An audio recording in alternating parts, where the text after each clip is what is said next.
And I think that's sort of how the Vanderbeekers came to life in my head when I was walking Ginger Pie and passing by all these brownstones and wondering, like these brownstones look like brownstones that All of a Kind family could have run out of. And I wonder why there are not a lot of big families in New York City. And what would a story look like in New York City with a big family?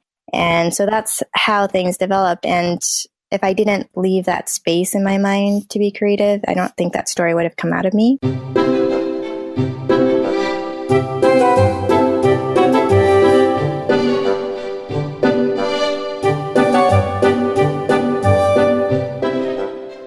You're listening to the Read-Aloud Revival podcast. This is the podcast that helps you make meaningful and lasting connections with your kids through books.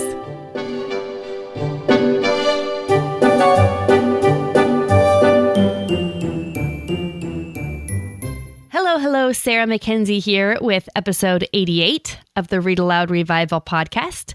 Today, I want to introduce you to someone I just met not too long ago, but who I'm certain is going to be discussed here frequently on the Read-Aloud Revival. She's one of my new favorite authors. I can't wait to tell you about her new book. It's her first book. It came out last October, so it's not like crazy new, but it's her first book. It's called The Vanderbeekers of 141st Street. It's the story of the Vanderbeeker family, which is a family of 7, a mom, a dad, and 5 of their kids who live in a brownstone in New York's Harlem.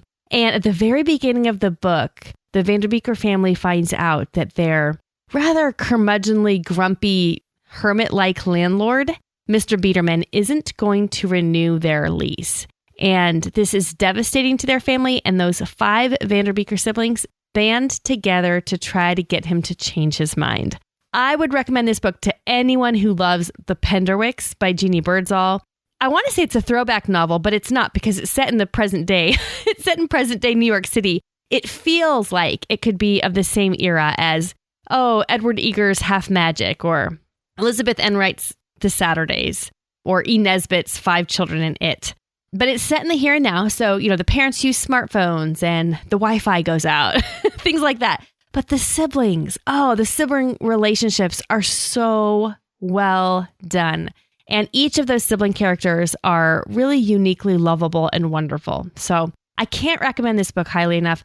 I would hand it to any child, I'd say 7 and up, that can read on their own, or just read it aloud with everyone. In fact, I read it myself over Christmas and then immediately started reading it aloud to all 6 of my kids. My oldest is 16 and my youngest are 4-year-old twins. Everybody's listening. That's how good it is. I was so thrilled with this book that I asked the author if she would come to the Read-Aloud Revival to talk about writing it, and she came.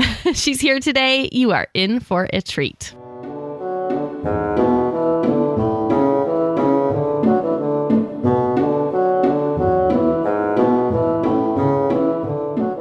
Karina Yan Glazer says her proudest accomplishment as a mother is that her kids can't go anywhere without a book. So I think she's going to feel right at home here at the Read-Aloud Revival. I just had to have Karina on the podcast after reading her book, The Vanderbeekers of 141st Street, which is one of my new absolute favorite books. If you follow the Read-Aloud Revival on Facebook or Instagram, you probably saw a picture of it. I just devoured this book and then couldn't stop talking about it. Actually, I read it myself and then immediately started reading it aloud to my kids. So we're going through it again. I enjoyed it that much. So it was even a 2017 New York Times notable children's book. And Karina has taught and implemented literacy programs in homeless shelters. And she's a contributing editor at Book Riot, where she writes a weekly newsletter called The Kids Are All Right that gives children's book recommendation posts. So, we're definitely going to ask her for some recommendations while we're on the show today. She lives in Harlem with her husband, her 2 daughters, and an assortment of rescued animals. Karina, welcome to the Read-Aloud Revival. I'm so glad you're here.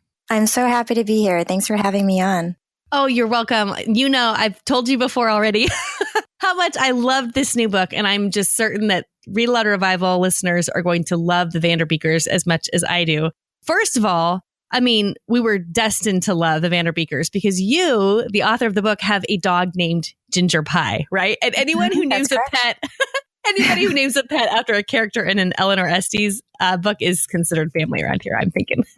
That's awesome because not everyone understands the relationship. So sometimes when I tell people our dog's name is Ginger Pie, they are very confused. And then they wonder if it's a dessert or they start calling her apple pie so it's nice not to have to explain it. That is so funny. And then how old are your daughters now? So one is 8 and the other one is 9 and she'll be 10 next month. Awesome. Okay. And you live in New York. Yes. Which is fabulous because you paint such a vivid picture of Harlem in the Vanderbeekers. In fact, I was telling my husband the same day I read it, it's like the house that the Vanderbeekers live in. And in fact, the whole neighborhood are even more characters in the story. And then I was digging around last night before our conversation, peeking around to see what else I could find out about your writing. I saw some other people said the same thing. So I think there's that reader experience that we all share of experiencing the brownstone house that the Vanderbeeker family lives in and the neighborhood that they live in Harlem as characters of a story. And that's just, I love that so much. Yeah, that was really fun to write. So actually in the beginning when I was writing the story, I wrote a lot more about the brownstone, and I just think it's really fascinating, the history of brownstones in Harlem and, where the materials were mined. And, a lot of these brownstones are very old. A lot of them were built, 100 years ago. And there's a lot of historic areas in Harlem and throughout New York City with these, gorgeous brownstones that thankfully have been preserved over the years.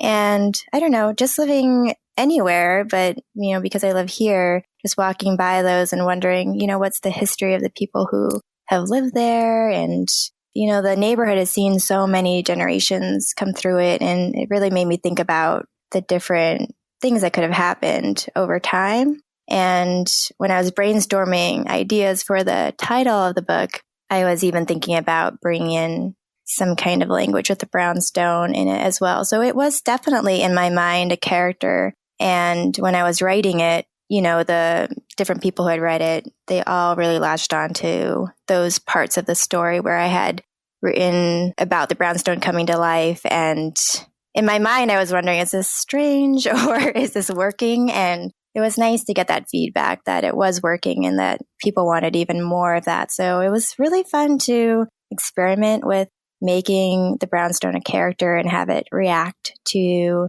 the children. And I think it also helped build some suspense around why it was so important that the kids stay there, because the brownstone loved the family and they loved the brownstone. So it was great. It was a really fun adventure to explore in my writing. And yeah, I had a really good time with it.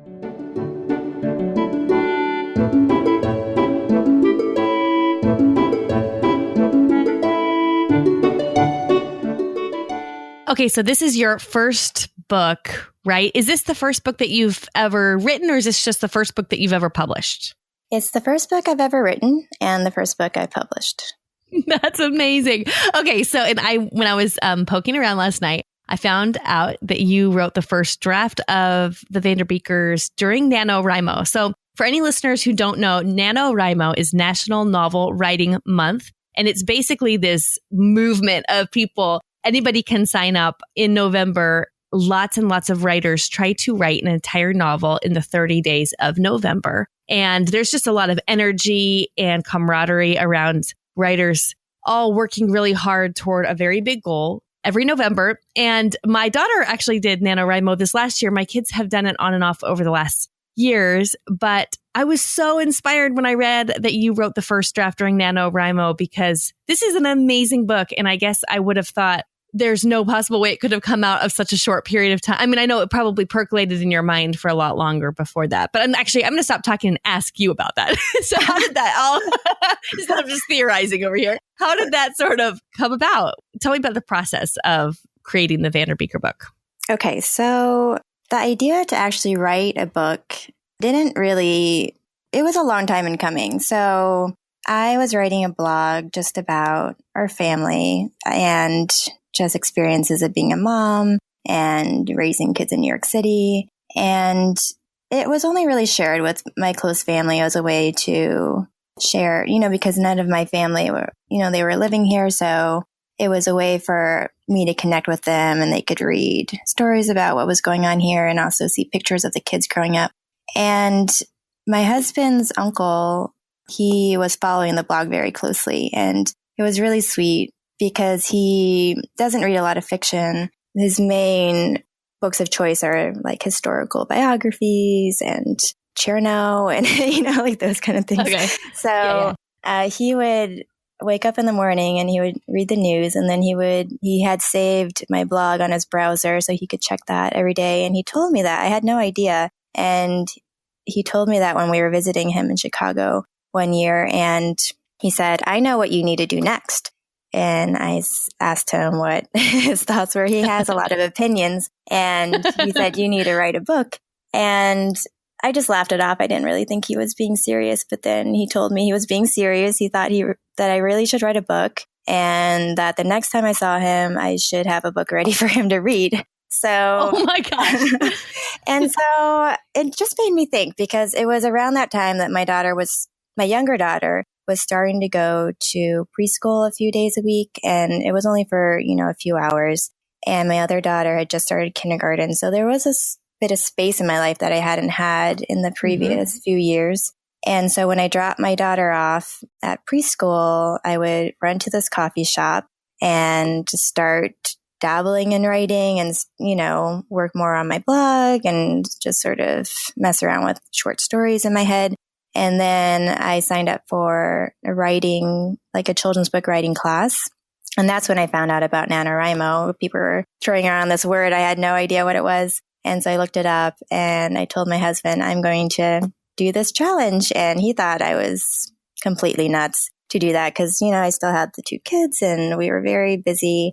But it was a great challenge because it forced me to just write and not self-edit or be self-critical of what I was writing. So I like the way that NaNoWriMo has a philosophy of just write, don't erase anything, don't delete anything, just write. And I think that's a really great way for people who get stuck in writing. I know I get stuck when I'm writing something and then I'm like, that's not what I wanted to say, or that's not how I wanted to say it, or the language is not the way I wanted to write it. And I think that can stall us as writers and prevent us from moving forward. So I love how NaNoWriMo just tells you, just go for it and just write 50,000 words. And, it can be messy. That's what revision is for. Just get the story down, get your ideas down. And I completed the challenge, and then I did a lot of revision. It took about 2 years before I was able to get an agent.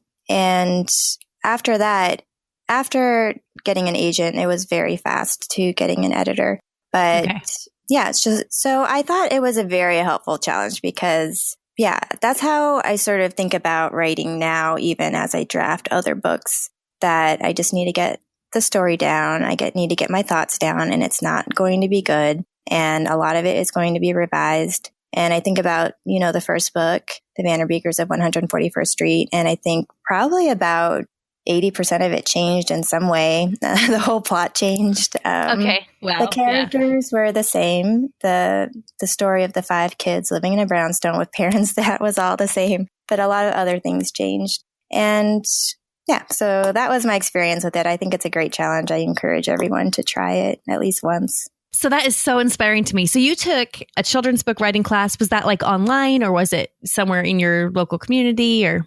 Right. So in New York City, there's a school called Gotham Writing Workshop, I think. And so I went there and took a children's book class. And I think that was about 2 months or 3 months. And we met every week. And that's when I learned about sharing my work and not being shy about getting critique. Because I think that's another thing that holds writers back, is that, we can be so self-critical, and then to get a critique from other people can feel like personal attack, kind of. Right, exactly. Like you're a failure. Your writing's no good. But so I learned in that class to not take things personally, and to, people will give you critiques, and some of it might be very good, and some of it might be things that, aren't helpful advice. And it was good to take that class because I could sort of learn how to sift through advice, and also learn how to not be afraid of sharing my work. And so now it's been great because now I want a lot of people to read my drafts and give me feedback. And it's been great because I feel like, when you have a group of people who are supporting you as a writer and supporting your work, that they want the best for you. And, if they have questions about things in your manuscript, then other readers will have questions about it as well. So it's things that you might have not thought about when you're writing it, but it's bringing up questions in other people. And I think it's really good to get that feedback and to respond to it. Well, I guess my next question is, I don't want to spoil anything for our listeners. I don't want to spoil any of the story, but I'm curious to know if you knew where the Vanderbeekers of 141st Street, where that particular story was going when you started. I guess I'm asking if you outlined ahead of time or if you just wrote into it to figure out what was going to happen next. Okay, so I knew the climax of the story before I started, and I knew sort of the main thread about the children. That was pretty much all I had. And I'm not really an outliner. I spent a lot of time thinking about it, but not necessarily creating a solid outline. I think all writers do it really differently. Some people can only write if they have a solid outline. And I am more just like I keep a notebook with me at all times. If I have an idea or if I think of something as I'm walking, I'll write it down. And the story sort of shapes itself over the course of time. And I like to write chronologically. A lot of writers will write different parts at different times and then sort of piece it all together. And I like to write chronologically. So even though I knew what the climax of the story was going to be, I didn't write it until I got to that point.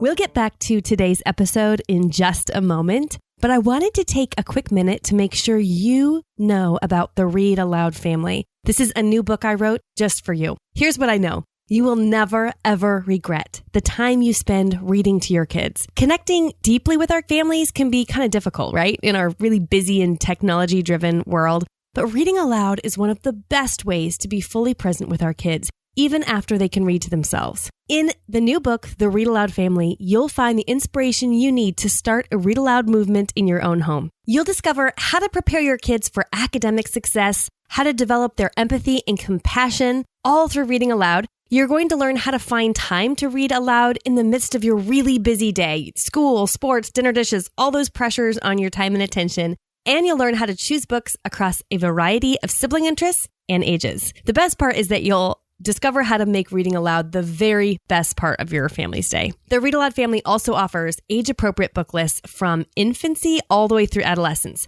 So from a toddler's wonder to your teenager's resistance, you're going to discover practical strategies to make reading aloud a meaningful family ritual. The book releases wherever books are sold, March 27th, 2018.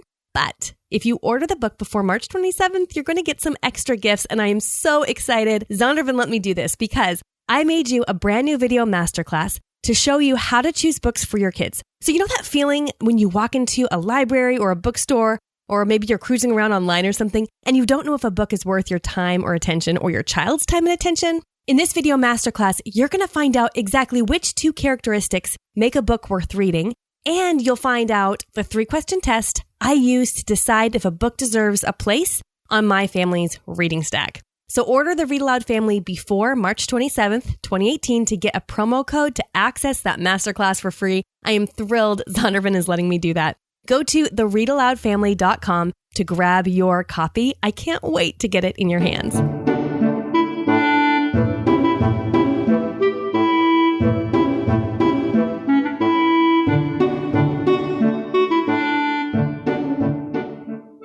When your uncle said you should write a book, and you started to think, maybe I could try that. Did you immediately think middle grade, or what made you land on middle grade? And actually, I should clarify that for our listeners. I think a lot of you know this, but some of you may not, that children's books are sort of divided up into different audiences, right? We all know we have like picture books. We have early or easy readers. I mean, for kids who are just learning to read on their own. They're in the chapter book, or I should say novels for kids. They're often divided into middle grade or YA, and middle grade is often for 8 to 12s. Sometimes it's for 10 and up. And then YA is for teens or teens and up, I should say. But middle grade oftentimes means for 8 to 12-year-olds, or that's the target. Although obviously I love the Vanderbeekers every bit as much as any 8 or 12-year-old. So how did you land on middle grade? Middle grade is my absolute favorite type of books to read in general, even as an adult. And I think the reason why is because when I was growing up, I was a voracious reader, and sort of the point in my life where I started to love reading was around that age, around 7 to now.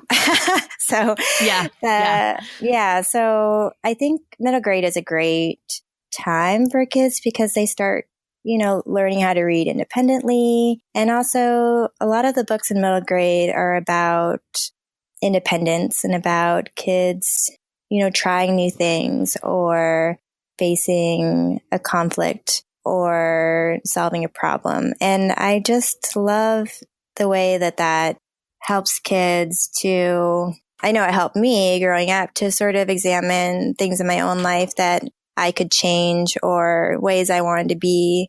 And for example, In A Tree Grows in Brooklyn, I love that book. And I think one of the reasons I love that book was because the main character, Francie Nolan, was this huge lover of books. And I remember reading that section about her going to the library and wanting to read all the books in the library. And for me, that was just like such an amazing thing to read about this other girl who loved to read just as much as I did and who loved to read so much that she wanted to read every single book starting with A in the library. And yeah, so it's sort of, I think middle grade books taught me about the kind of person I wanted to be. And even now, like the kind of mother I want to be, the kind of wife I want to be, and how to shape my kids and how to build character. And yeah, so middle grade, it was never a question in my mind that I would write middle grade. I think my uncle was surprised because I don't think he reads children's books at all. So I don't even know if he read my book, but I mean, he probably did. But yeah, so that's so good. Middle grade is my favorite too, and it's what I would default. I mean, no matter what, if there was a shelf of books and someone said you can pick anything from here to read, spend the rest of the day reading, I would pretty much always choose the middle grade myself. So I totally get that. Which books did you love most as a child? I loved a lot of New York City books. I grew up in Southern California, and there was just something about New York City that just seemed so mysterious and exciting to me as a child. I loved a lot of, those classic stories about big families living in New York City. So All of a Kind Family by Sydney Taylor, I loved. Yeah. And The Saturdays by Elizabeth Enright. I also loved, like I mentioned, A Tree Grows in Brooklyn by Betty Smith. And I also love stories about sort of quirkier characters. So Anne of Green Gables by L.M. Montgomery was one of my favorites. Yes. And I loved a lot of books where kids were, doing a lot of stuff on their own, like, the Little House books where they were producing a lot of their food. And yeah, so I love that sort of pioneering books. That's really fun. So I had a feeling that we were probably inspired by similar authors. When you read a book and you think, okay, this is what I thought when I was reading the Vanderbeekers was anybody who loves the Penderwicks needs to read this book. And then I would read a little bit more and be like, actually, anybody who loves the Penderwicks and Elizabeth Enright should read this book. And then I would keep reading and go, okay, anybody who should read the Penderwicks, Elizabeth Enright, or Eleanor Estes should read this book. And so to hear you name those same authors is pretty fun because I could kind of see their influence in your writing, which is really, really neat. Yeah, there's something about those classic stories that are just so timeless. And yeah, and I know that it's not as popular now, those books like The Saturdays or Ginger Pie. At least, what I've heard at libraries is that they don't circulate as much as they used to. My kids read them and loved them, and I read them out loud to them, and we listened to them on audio, and they still read them now. But I don't know, it was fun to sort of modernize it a little bit in the Vanderbeekers and sort of reintroduce those classics. I know in my daughter's school library, they put together a display of these family stories, which was really exciting to me because it would just make my heart so happy to see other kids read All of a Kind Family or The Saturdays or the Moffats. So, yeah. Yeah, absolutely. Actually, speaking of your daughters, what do they think about mom being a writer? Oh, they are thrilled. They're just the best. fan club. They're so sweet about it. When the review copies came, they were just so funny. I have a video of them dancing around with ginger pie, holding the book and waving it around. It was just precious. So yeah, they're very excited. And it's really sweet too, because I think I didn't let them read it until the review copy was out, because I wanted them to see it as a bound book with a cover and not just a pile of paper. And it was great. When it came out in the review copy, I read it to them out loud and they were so happy about it. And then the audiobook also came out the same day the book released, and I put it on their iPod and they listen to it at night before they go to sleep. So it's really sweet. I mean, they must have heard it and read it dozens of times by now. They can recite parts of it. Sometimes I'll be talking and then they'll just recite, Oliver's line or something. And it's really hilarious to me. Yeah, it's great. Did they get pieces of the book but as you were writing it, or you said they didn't read the whole thing until it was the review copies came? Right. So I did not let them read any of it, although I think they probably looked over my shoulder once in a while when I was writing, because they would ask questions like, how old is Oliver? Or, is there one that's sort of like me? Yeah. So I think they sort of had an idea of some of the characters, and I think I did tell them a little bit about the plot, but yeah, so I tried to save it until Yeah, that's good. One of the questions kids at Read-Aloud Revival always ask our authors when we have them come visit for our author access events is there a character in the book that is most like you? So I bet some of our listeners would like to hear that. Right. So I've gotten this question a few times in the past, and I think it changes a little bit. I think growing up, I was a lot like Hyacinth. I was shy, and I also loved to make things. I was really crafty. So when I was growing up, I was a lot like her. Now, I think I still have aspects of her, but I'm a lot less shy now. And I'm probably more like Issa. Issa is I sort of see her as like the family administrator. Like, she's very organized and she is good at gathering the kids up and executing things. And so I guess I sort of feel like that right now in my life stage right now with the 2 kids and just juggling everything. So yeah. Yeah, I can see that.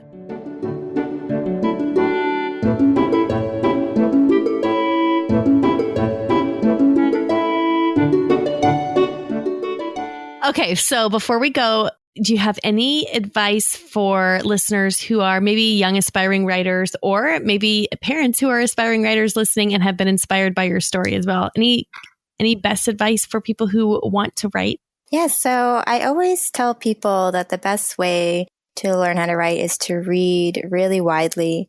I'm lucky because I get to review children's books for Book Riot, and I get to put together this newsletter every week. So I always have a lot of reading material and get a lot of stuff that's really current. So I would suggest that people who want to write more and want to develop their craft, that you would read a lot, that you would read across genres, and also to read a lot of things that are published recently, sort of to see what writing is like, how people are writing now versus maybe books that you enjoyed when you were younger, if you're an adult.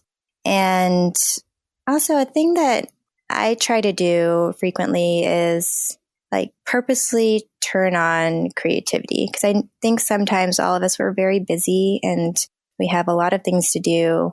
And I think kids too, they're busy, they're doing their work and they have sports and music. And sometimes I think that we lose that time to really just focus on being creative and not worrying about what comes out of that. And yeah, so I spend a lot of time thinking when I'm walking Ginger Pie and just sort of letting my mind wander. And I think that's sort of how the Vanderbeekers came to life in my head when I was walking Ginger Pie and passing by all these brownstones and wondering, like, these brownstones look like brownstones that all of a kind family could have run out of. And I wonder why there are not a lot of big families in New York City. And what would a story look like in New York City with a big family? And so that's how things developed. And if I didn't leave that space in my mind to be creative, I don't think that story would have come out of me. So actively pursue that and to just let your mind embrace it and see where it takes you. I love that because you're saying you're, walking your dog and you just start asking questions about the things you're seeing, right? You see the brownstones and you start asking questions and that leads to this wonderful story. So I wanted to ask, I almost forgot, since you are a writer for Book Riot, and I will put a link in the show notes to anybody who wants to get Karina's newsletter from Book Riot where she gives children's book recommendations. It's called The Kids Are All Right. That comes out every week, right? Yes, every Sunday. Every Sunday. Okay, awesome. And do you have some favorites? You just mentioned the importance of reading really widely, including books that are coming out now, because we talked about a lot of classics that we love. But what are some of the books that have come out more recently that you've loved? Can you give us any recommendations there? Yeah, definitely. So there's a series by Louise Erdrich called The Birch Bark House. And she wrote that one a while ago, but she's been continuing the series on. And I think there are 5 books right now. And I think one of them came out last year. And those are beautiful. They're set during the sort of when the Little House books were set, but it follows a Native American family. And I love those stories. One of my favorites from 2017 was See You in the Cosmos by Jack Chang. I thought it was a really creative, beautiful story. The Calpurnia Tate books. I don't know. I love those. So they're also a new series following Calpurnia Tate for younger readers. So probably around 6 to 8-year-olds. Oh, I didn't know that. They're so good. They're illustrated, beautifully illustrated, and they would be illustrated chapter books for younger readers. And I think so far there are 3, and they are just so fun. And if you love Calpurnia Tate and her scientific mind, it's sort of like when she was younger, and it's really sweet. So what's next for you and for the Vanderbeekers? So we have a second book coming out in September, and that is called, we haven't formally announced it, I guess, but it is, I noticed it was up on Amazon the other day. So I was like, okay. How'd you love that? Yeah. Yeah. I guess I can share it. It's called The Vanderbeekers and the Hidden Garden. Ooh. So I just finished going through first pass pages, which is when they lay it out as it's going to be printed, and working with the copy editor just to make sure grammatically and everything is working well. And I submitted all my final illustrations for that, which feels really good to have that off my plate. And right now I'm drafting the third Vanderbeekers, which hopefully will come out in 2019 if I can get it written quickly. And yeah, so that's what's going on. And then I have a standalone book that I think is coming out in 2020, another middle grade that has nothing to do with the Vanderbeekers. Okay. Yeah, so that's what I'm working on right now. And just keep awesome. Yeah. Great. Well, I just pre-ordered it as we were talking because there's not even a cover up yet, but I've already got it. So I'm so excited. And I am so excited to see what you do next. I'm really grateful for the time that you took out of your schedule to come chat with us. And listeners will have links to where you can sign up for Karina's newsletter at Book Riot in the show notes, as well as links, of course, to the Vanderbeekers book and to her website. So go to readaloudrevival.com and look for this episode so you can get to those show notes. Karina, thank you so very much for joining me. Thanks for having me. This was great.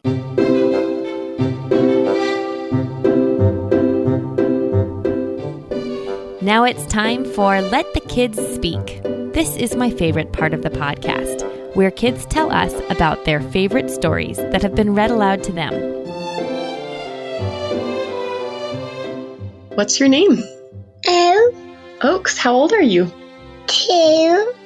And where do you live, Oaks? You said Leadville? Leadville, Colorado. In Leadville, Colorado.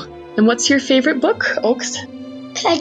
Constructions by Sally Sutton. Construction by Sally Sutton. What do you like about that book? Sounds. You like the sounds? Slip, slap, thud? Yeah, and bang, bang, bong. Bing, bang, bong? Yeah. Yeah, that's fun. Yeah. I am Lily, and I'm 6 years old, and my favorite book is Old Town in the Green Groves. What's your favorite part? When Grace is born. What is Old Town in the Green Groves? It's a Little House book that Laura didn't write. I'm Algernon and I'm 3. No, you're not 3. How old are you? You just had a birthday. 4. You're 4. What's your favorite book?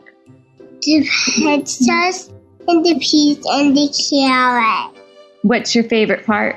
Because Princess is penguin. When she pushes her plate away? Yeah. Why is that your favorite? Because it's silly. Mm-hmm. Okay. Hi, I'm Lily, and I'm 6 years old, and I'm from Dallas, Texas. And what's your favorite book? Old Town in the Green Groves.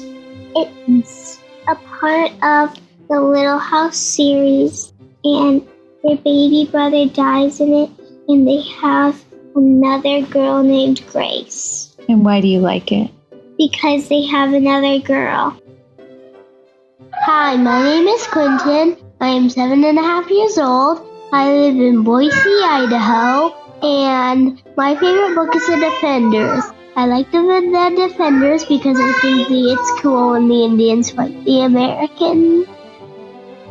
Hi, my name is Evan, and I'm 12 years old, and I live in Arizona. And I like The Incorrigible Children of Ashton Place because my mom reads it to me, and it is exciting, and it has a lot of mystery. What's your name? Cray. And how old are you, Cray? 5. Where do you live? Iowa. And what's your favorite book? The Boxcar Children. And why do you like the Boxcar Children? Because I like it when they found the boxcar and they fixed it all up. What's your name? Nathan. Kip. And how old are you, Kip? 3. You're 3. And where do you live? Iowa. Iowa. And what's your favorite book? The Circus Ship. Circus Ship. And why do you like the Circus Ship? I have good pictures. It has good pictures. My name is Levi. I'm awesome. My age is 8. I live in Lampasas, Texas. My favorite book is Percy Jackson because there is a lot of fighting and Grover is funny. My name is Josiah. I am 11. I live in Lampasas, Texas. My favorite book read aloud to me was Echo because there's 3 different stories all connected in one with the harmonica. Hi, my name is Lib. I am 7 years old. I live in Yakima, Washington. My favorite book is Goldilocks and the 3 Dinosaurs by Mo Willems. I like it because the dinosaurs try to catch Goldilocks, but she realizes and escapes. I also like it because it is funny. Hi, I'm Millie. I'm 6 years old. I live in Yakima, Washington. And my favorite book is The Lion, the Witch, and the Wardrobe. I like it because Peter, Susan, Edmund, and Lucy play hide and seek, and Lucy goes into the wardrobe to hide. Then she goes into Narnia like this. I like their adventures too. Hi, I am Rosie. I'm 4. I live in Washington. And my favorite book is Little Wolf's First Halloween because Hal's funny, and sometimes he says skip, scop, scooter-doo, and his dad helps him, and then the dad does it funny. All right. Thank you very much, kids. I love listening to the books that you're loving. If your kids would like to leave a message to be aired on the Read Aloud Revival, head to readaloudrevival.com, scroll to the bottom of the page, and that is where you will find the button to leave a message. It's really very simple. We love getting those messages. If you have not yet, you definitely want to grab the free Read Aloud Revival book list. And if you haven't done it yet, what you waiting for? It is a really great book list. We spend a lot of time curating the best books we can find. We even include a monthly picture book list for every month of the year. So your library trips can be really simple and wonderful every time you go, no matter what month it is. You get the whole thing by going to readaloudrevival.com and popping your email in there. Or if you're on the go, do this instead. Just text the word books to the number 345345. That's the word books, and send it to the number 345345. We will send you the book list along with some other fun surprises. And yeah, that's it. You know what? I'm going to call it a day here today, but we're going to be back next week with episode 89. I know you're going to love it. Can't wait to share it with you. It'll be out next Tuesday. But between now and then, I hope you go make meaningful and lasting connections with your kids through books.